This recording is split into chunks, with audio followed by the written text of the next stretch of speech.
Upcoming OTT release dates confirm చేసుకున్న movies list. Young Sherlock March 4న Amazon Prime వీడియోలో release అయింది. Granny March 6న సన్ నెక్స్ట్ ఓటీటీలో రిలీజ్ కానుంది. అన్నగారు వస్తారు కార్తీక్, కృతి శెట్టి కలిసి నటించారు. మార్చి 6న అమెజాన్ ప్రైమ్ వీడియోలో రిలీజ్ కానుంది. సుబేదార్ మార్చి 5న అమెజాన్ ప్రైమ్ వీడియోలో రిలీజ్ కానుంది.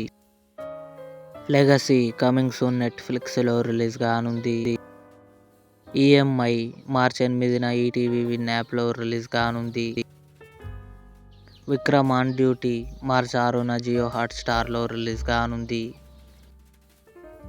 విత్ లవ్ అభిషన్ జీవింతు, అనస్వర రాజన్ కలిసి నటించారు. మార్చి 6న కన్ఫర్మ్గా నెట్ఫ్లిక్స్లో రిలీజ్ కానుంది. రిసార్ట్ మార్చి 13న జియో హాట్స్టార్లో రిలీజ్ కానుంది. ఇవి upcoming OTT release dates confirm చేసుకున్న మూవీస్ లిస్ట్. ఈ వీడియో మీకు నచ్చినట్లయితే లైక్ చేయండి, షేర్ చేయండి, మా ఛానల్ని సబ్స్క్రైబ్ చేసుకోండి.